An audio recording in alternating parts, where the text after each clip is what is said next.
You have an angle here today, and you like first game out of the gates. I bet West Virginia going back to Sunday night. It's now up to 3 against Maryland. Total is 137.5. Who do you like here?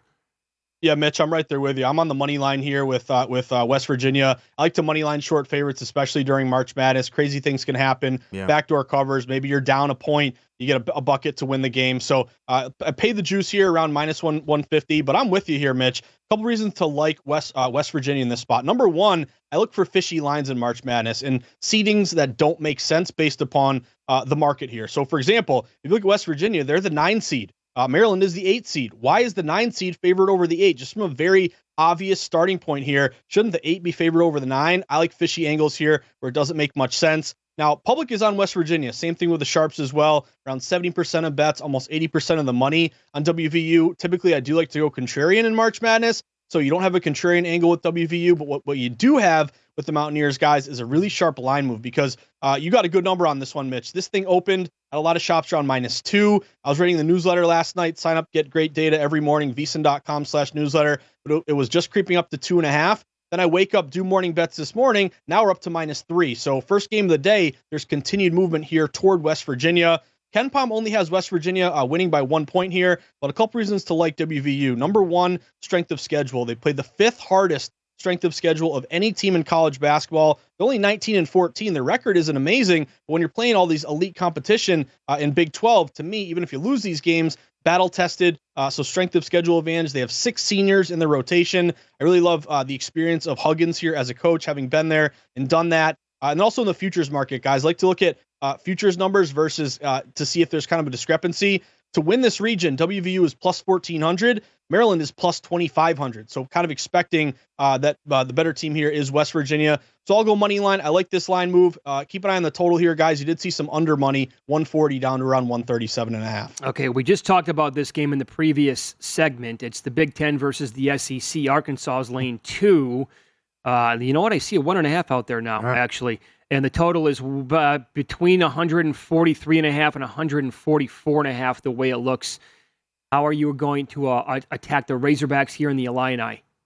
I'm going to take the points with the Illini here, Mitch. This one kind of jumps out to me as just your number one gross hazmat, number one contrarian play of the day. You mentioned it. Public is all over Arkansas. Remember them from last year going to the Elite Eight. They had a really good run. The public's going to remember the teams that maybe busted their bracket or really carried their bracket last year, carry that bias over. A lot of recreational money's in the market right now to go against. So what I like here, guys, is a classic reverse line move. You have 70% of bets on Arkansas. Big public play, but what's the market doing? Arkansas actually opened as a 3-point favorite. They got down to -2. They were 2.5 yesterday. Now they're 2. And you mentioned it, Mitch. You're starting to see some books creep down to 1.5. So just from the standpoint of why is this line moving toward Illinois if everyone's betting Arkansas? It doesn't make any sense. This is kind of one of those plays where the public's going to double down on Arkansas, saying they're the better team, better record. Obviously, they had the great run last year, but yet you got to take a step back and say, why are the odds makers continuing to give me a better number to bet the obvious side with Arkansas? Now, they may win and cover. Obviously, that's what the public's banking on here. But anytime I see heavy betting on Team A,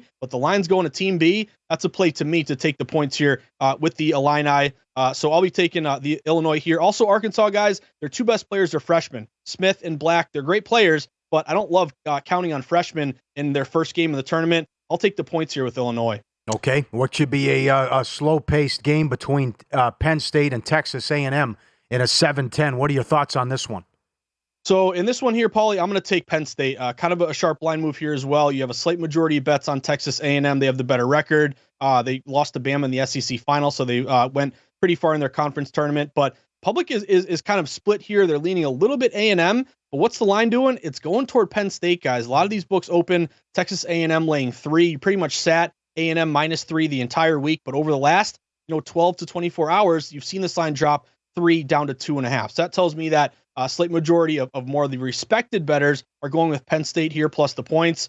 And also, guys, keep an eye on the juice. This is a late game. It's 9:55. So I think you're probably going to get, as the day goes on, more and more betting on the higher seed with Texas A&M. The favorite, obviously, public's going to want to bet a lot of these favorites here. So what I'm getting at is if you like Penn State and you missed the 3, based on the juice price, it may go back to 3 if you get later in the day. So I'm going to hold out for a 3 here on Texas A&M, on Penn State. And guys, Penn State, that's a team to me that, sometimes there are these teams that the odds makers just for whatever reason, they just can't get them right. Penn State's been one of those teams where they've been a dog much through the down stretch of the year or the end of the year. They got all the way to the Big Ten final. They cashed a ton of tickets as a dog, as a contrarian dog. So I like this spot here toward Penn State. In their starting lineup, they have 4 seniors. I love that experience here in this spot. They shoot 47% from the field, only 44% for A&M, and also counting on 3-point shooting, guys. 39% from 3 for Penn State. That is 13th in the country, just 33% for A&M. So I'll take the points, but I want to wait and make sure I get the 3 on Penn State. Visit VSiN.com to get current odds, listen for free, find showtimes, and download VSiN sports betting podcasts.